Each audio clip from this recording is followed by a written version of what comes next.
dan semuanya nanti mengaku milenial. Ada generasi Y, ada generasi Z. X jarang dimasukkan karena kelahiran 60-an sampai 80-an, itu awal dari perkembangan generasi yang kedua.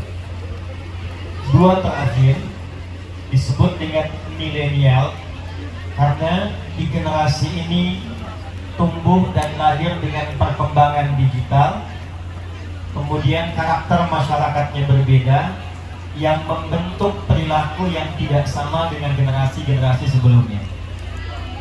Tapi yang menarik, di dalam Islam semua ukuran, semua keterangan tentang pergantian masa dan generasi itu tidak hanya kemudian disifati atau dijelaskan dengan kode-kode seperti X, Y, dan karakter, tapi juga menariknya 15 abad yang lalu Nabi Muhammad SAW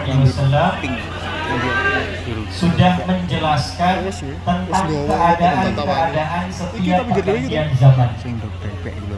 Dan dalam keterangan itulah kemudian kita sebagai umat Nabi Muhammad SAW diminta untuk melihat kira-kira kita itu ada di zaman yang cirinya bagaimana, karakternya seperti apa, sehingga nanti dengan mengetahui ciri-ciri yang disebutkan oleh Nabi itu, bukan hanya kita bisa hidup menjalani kehidupan di era itu dengan baik, tapi juga menjadi generasi unggul yang maju dan bermanfaat. Itulah sebabnya siang hari ini, karena ini istimewa, tidak biasa, saya dengar ada yang datang juga dari tempat yang jaraknya kurang lebih 5 jam dari sini ya. Boleh angkat tangan yang mana itu? Oh, Masya Allah. Jam berapa berangkat tadi? Sudah sholat subuh? Alhamdulillah. Baik, saya berikan hadiah dulu ya. Hadiahnya hadis Nabi aja. Baik, tersebut dalam surat Ibnu Majah, diriwayatkan nanti oleh sahabat mulia Abu Darda radhiyallahu ta'ala anhu, dari Nabi sallallahu alaihi wasallam, beliau bersabda, qala Rasulullah sallallahu alaihi wasallam, man salaka tariqan yaltamisu fihi ilma sahhalallahu lahu tariqan ila jannah.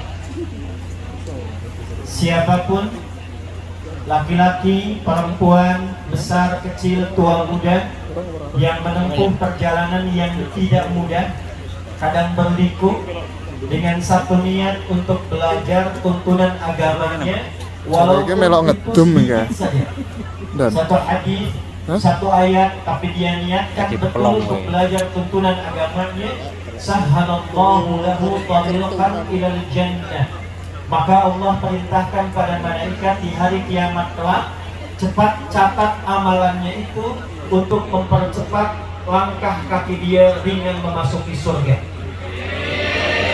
Wa innal malaikata la tad'u ajnihataha ridan li talibil ilmi. Dan sejak ia berangkat dari tempat ia berasal untuk belajar ilmu itu, Allah perintahkan pada beberapa malaikat, berikan perlindungan di perjalanannya dan berikan ridhonya. Ridha malaikat itu setidaknya punya 3 arti. Yang pertama, yastaghfiru li talibil ilmi, memohonkan ampunan pada para penuntut ilmu. Jadi teman-teman yang datang dari dekat, apalagi dari jauh, tadi sudah berangkat, sekarang tiba, sampai pulang lagi, manfaatkan kesempatan pertama ini untuk memohonkan ampunan pada Allah Subhanahu wa ta'ala, karena dalam perjalanan itu bukan hanya sekedar istighfar, malaikat diperintahkan oleh Allah aminkan permintaan ampunannya, dan seketika Allah menurunkan ampunan. Itu yang terjadi pada seorang yang pernah berbuat maksiat, membunuh 100 orang, konsultasi, dia ingin tobat, diarahkan datang ke majlis ilmu, di perjalanan dia meninggal dengan istighfarnya. Maka Allah perintahkan ukur jaraknya, ternyata lebih satu jengkal ke tempat tujuan ke majlis ilmu, maka Allah perintahkan faqad waqa'a ajruhu 'ala Allah, pahalanya telah ditetapkan, dosanya diampuni oleh Allah Subhanahu wa taala. Yang kedua, juga memohonkan kepada Allah untuk mampu dan bisa mengabulkan doa-doa yang dimintakan oleh penuntut ilmu. Itulah sebabnya kenapa kita diajarkan dari berangkat kita berdoa, di jalan kita berdoa, di majlis kita berdoa, selesai kemudian kajian mengaji kita berdoa, karena ada malaikat yang menyertai majlis ilmu itu dan memohonkan kepada Allah Subhanahu wa taala untuk mengabulkan permintaan yang dimohonkan kepadanya. Mbah Hashim Asy'ari itu punya 17 kitab. Kitab pertamanya itu ada namanya Adabul Alim wal Muta'allim.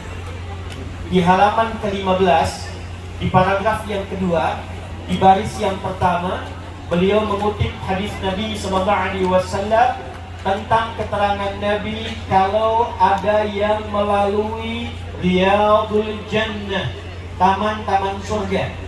Sekarang kita ada di taman. Di daerahnya apa namanya? Chungli. Taman-taman surga. Sekarang ada di Taman Chungli. Kata Nabi, idza marartum biriyadil jannah, jika kalian melewati taman-taman surga, farta'u, maka semangatlah, maka bergeraklah, maka gembiralah. Faqila ya Rasulullah, maka ditanyakan kepada Rasulullah SAW, ma riyadul jannah, apa itu taman-taman surga? Faqala Rasulullah SAW, maka menjawab Rasulullah SAW, halaqatul dzikri, ayat majalisil ilmi.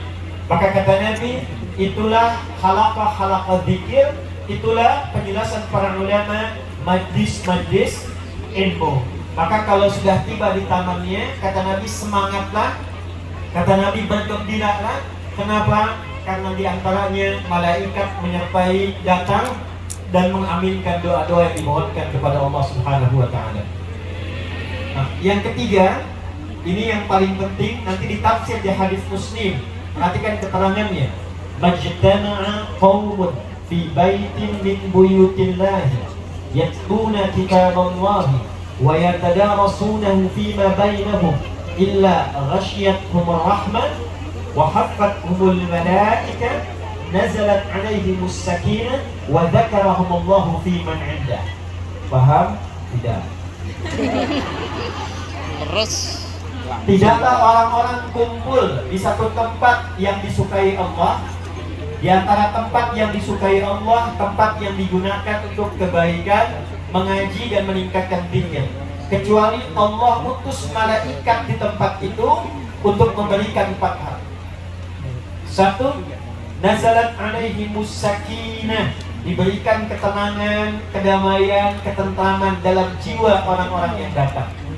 Jadi bedanya ngaji dengan kumpul-kumpul biasa. Anda boleh kumpul di taman, Anda boleh kumpul di lapangan, tapi tempat itu ketika dijadikan tempat ngaji, Allah berikan ketenangan yang berbeda dengan kumpulnya di tempat-tempat yang lain.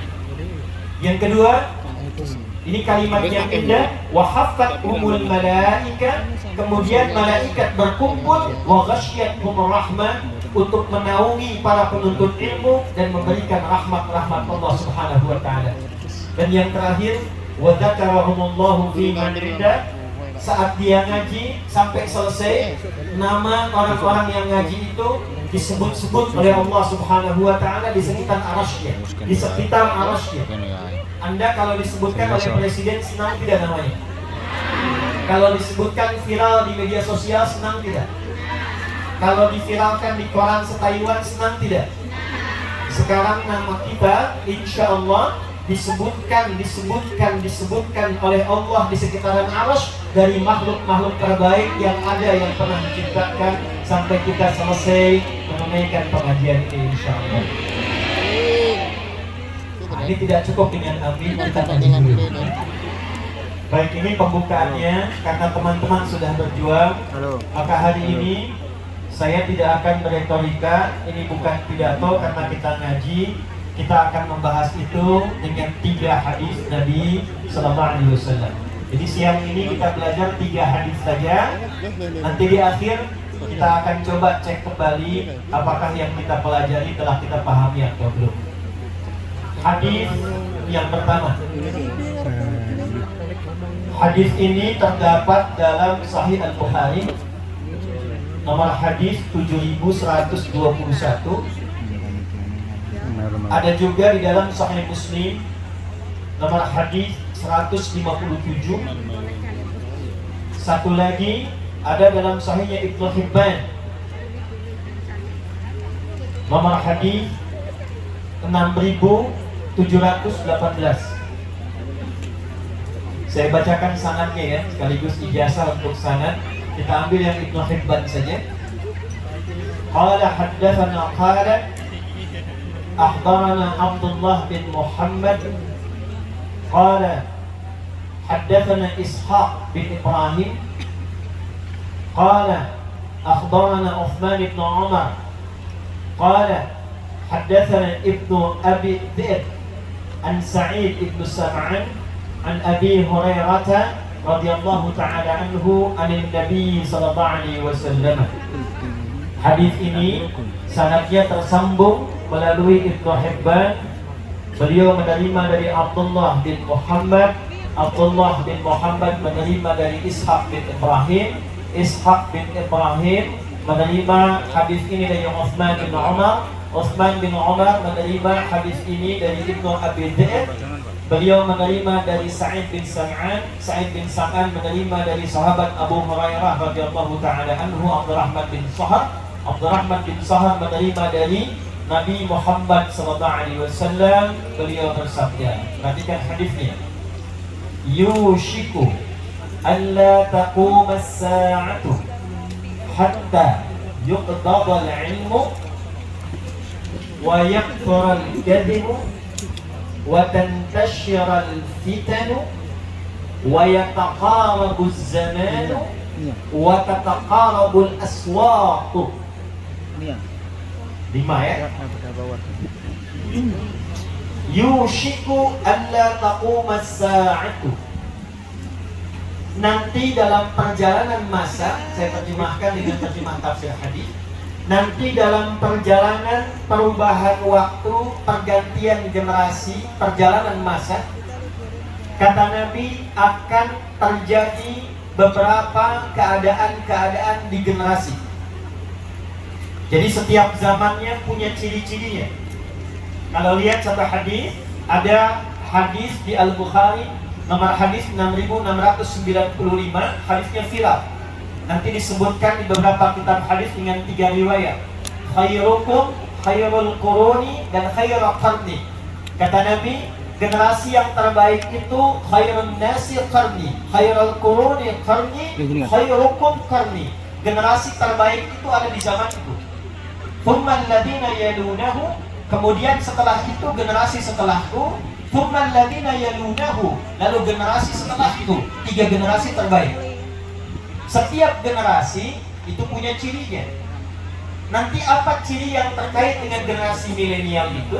Ternyata disebutkanlah cirinya dalam hadis Nabi yang saya bacakan dengan sanad di awal tadi. Inilah ciri setiap pergantian zaman akan ditemukan zaman yang sekarang kita sebut dengan milenial. Cirinya ternyata 15 abad lalu telah disebutkan oleh Nabi sallallahu alaihi wasallam. Dia punya 5 ciri. Ada berapa ciri? 5. Ya. Dan 5 ciri ini kata Nabi akan terus berganti sampai berakhirnya kehidupan di dunia ini dengan datangnya kiamat. Saya percepat. 1, saya mulai dari ujungnya dulu. Tataqarabul aswaqu, akan terjadi percepatan digitalisasi, eranya berubah jadi era digital, ditandai tanda pertamanya pasar mudah diakses. Dulu orang ke pasar berangkat pakai angkot kalau di Indonesia. Di Taiwan ada angkot. Berangkat ke pasar pakai ojek, sekarang diklik di handphone barangnya datang sendiri. Sudah terjadi? 15 abad yang lalu Nabi sudah sebutkan akan tiba satu zaman. Di zaman itu beda dengan zaman sebelumnya. Kalau ke pasar berangkatnya manual, di zaman itu pasarnya semakin dekat. Kata para ulama, itulah ciri di saat orang-orang yang hidup di zaman itu terjadi percepatan digital. Ini mustahil kalau bukan seorang nabi, seorang rasul. Apakah ada manusia yang lahir di padang pasir? Tidak ada teknologi pada masa itu. Tempatnya sangat terbelakang, diapit Romawi dengan Persia, tengah-tengah padang pasir, tandus, air tidak keluar, tapi bisa mengatakan nanti akan ada zaman pasarnya mudah diakses dan terjadi percepatan digital. Terjadi sekarang? Jadi Satu. Dua, wa yataqarabuz zaman. Nanti akan tiba waktu, masanya, perjalanan waktunya terasa begitu cepat. Dalam hadis At-Tirmidzi, akan terasa setahun seperti sebulan, sebulan seperti sepekan, sepekan seperti satu hari. Rasanya baru kemarin